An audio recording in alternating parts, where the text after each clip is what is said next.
Hey guys, it's finally time I take a look at that Razer Blade 15 2020 base model laptop that I got recently from my friend Charles. And so I'm going to test a few more games with it in this video. It's not going to be a terribly detailed video, but I just generally wanted to explore the laptop a little bit more and see how it's faring these days in 2023. Now, I won't go into the specifics of this particular machine other than from the last video, as I noted in the specifications list, this does have more memory and more storage compared to a standard Razer Blade 15 base model from 2020. And that will help with some of the games that I tested today, as they went over 16 gigabytes of system memory usage, such as Hogwarts Legacy, for example. And the too long didn't watch version of this video, for those who really don't like to hear my voice for some reason, probably, I don't know, there's probably people out there like that. This machine still holds its own today for what it is. I wouldn't necessarily go out of my way to say that it's a gaming beast these days. It does tend to be CPU bottlenecked in a lot of modern games, and it's going to be more that you have to take advantage of the graphics more so than you can high frame rates. It will still play games acceptably, but don't expect anything amazing out of it these days, unless you're playing primarily esports titles. That's really where this thing would probably shine with its high refresh rate display, despite what you might expect on the surface. That CPU is starting to show its age pretty quickly, in my opinion. But maybe that's just because of what I play and the settings that I play at, so it might be totally fine for you. Anyways, enough rambling. Let's go ahead and get into the benchmarks, and let's check out this machine and what it can do these days, at least with my test applications in 2023. Now, I wanted to start off with Hogwarts Legacy for this benchmark run because it did receive a pretty sizable patch from the last video, and it did help with the performance at 1080p with this computer. A whole 3 FPS, but I mean, hey, it's the little things that count, right? The percentiles, well, they're not great anyway because this machine is basically CPU bound playing this game, unfortunately, so take it for what it is. Now, 1440p is possible if you use an external monitor, like I said, that's how I was testing this. And it is playable in air quotes, but yeah, it doesn't really help too terribly much with the CPU usage. Now, you can actually harvest back a lot of the frame rate by using DLSS with this machine, and it does bring the average back above 60 FPS, but then you're not really doing too much better in regards to the percentile lows. So again, the CPU bottleneck kind of creeps its ugly head here. Red Dead Redemption 2 I tested at the console equivalent settings according to Digital Foundry. Of course, I like these settings. They're a pretty decent balance between quality and performance. And at 1080p, it does stay consistently above 60 FPS. The percentile lows are actually really good for a machine like this. You would think that it would actually be a little bit worse considering the open world nature of this game, but it is pretty well optimized. Now, at 1440p, it does get a lot more GPU bound, and it will start to dip below 60 FPS in the busier city areas. So your best bet is to rely on DLSS quality for this if you plan to game with a 1440p external monitor.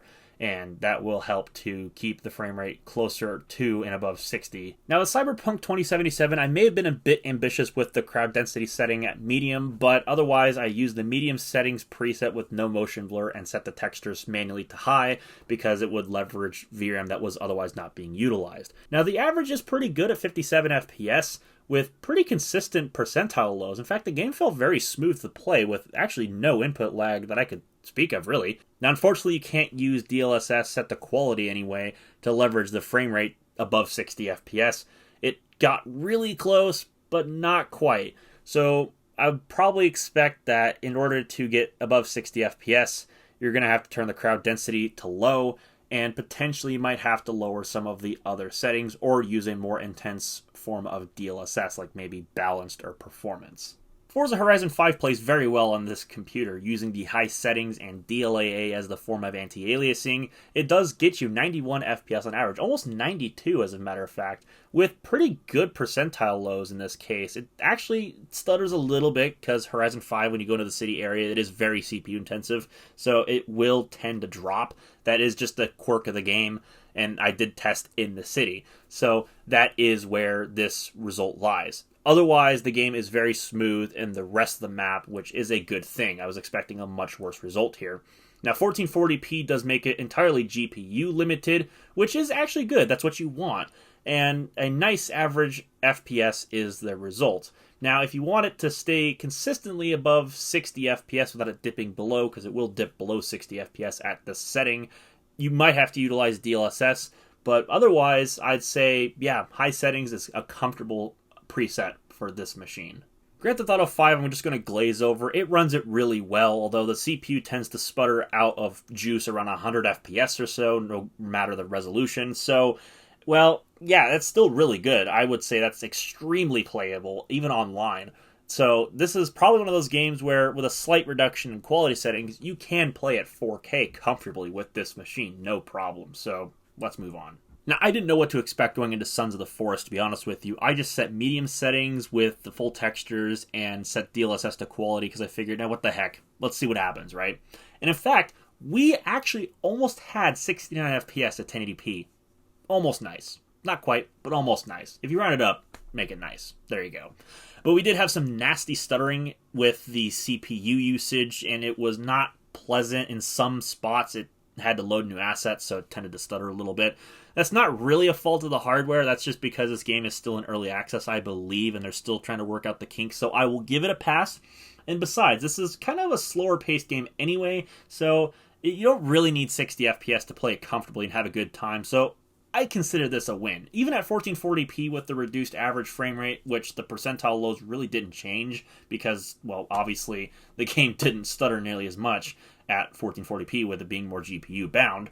So, yeah, I would still say this is a really playable game on this hardware. I got another quickie result here with The Long Dark. Now, this game's pretty easy to run, even at the Ultra preset for modern computers, so it's no surprise that this one played it just fine at 1080p with 127 FPS on average. What was interesting, though, and why I included it, was there was a massive dip.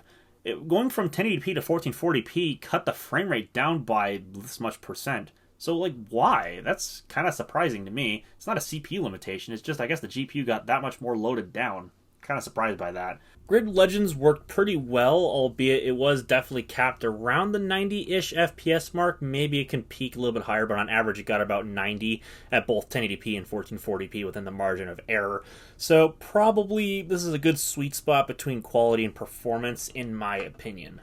Here's one that I know will be popular. It's Call of Duty Modern Warfare 2, and with the inbuilt benchmark in the game, I tested it with the basic preset at 1080p, although I set the textures to normal, and with DLAA being used, it got 91 FPS on average, which is pretty decent, although you could definitely get more frame rate out of this game by utilizing DLSS at quality, and that will bump you up to about 120 FPS on average, give or take, with the percentile lows being much improved compared to when you were not using DLSS on quality. So this is an extremely playable result. Warzone I would expect to be much more CPU bound, and thus the averages be a little lower. So since I don't play that game, I can't really benchmark it for you, but I would keep that in mind should you want to do so. And finally, to round off the results, we have Golf with Your Friends, and I was not surprised to see that this is CPU bound entirely when you're at 1080p and also at 1440p, surprisingly. Although this is a really easy to run game that'll pretty much run on a potato, so I'm not surprised that we're getting pretty good frame rates here. In order to make the game GPU bound, you do have to play it at 4K, which I did test, and it gets 165 FPS on average. So pretty acceptable results here. So, in conclusion, the Razer Blade 15 2020 base model, it actually seems to be holding its own very well, and despite what I was initially expecting with the CPU performance, it actually seemed to do pretty acceptably. And, you know, given most people would probably be okay with reducing quality settings, particularly if you're playing through the integrated display, where you are going to see a big performance deficit compared to what I did, which was gaming on an external display. Even still, this thing has a lot of life left in it, not just for gaming, but for productivity work, and it's a generally alright machine to use. I mean, I'm not the biggest fan of Razer's quality, especially because I keep scraping the fans underneath because the grate is like right up against the fan and it's kind of a dumb design. But besides that, it's a pretty good machine to use for really anything, and it makes an adequate desktop replacement. I mean, the CPU is not amazing by today's standards, but it holds its own, and it can still do pretty much everything you need it to do. So I think with that, I've wrapped up everything to say about this video. Would I recommend it? Yeah, absolutely. If you get it for the right price, it's still a pretty good machine. Just upgrade the RAM from 16 gigs to at least 24 or maybe even 32, and you're set. So with that, if you like what you saw today, click the thumbs up down below. Make sure to subscribe because I do upload rather infrequently. And with that, I'm going to get out of here. So thank you all for coming to watch, and I'll see you all next time.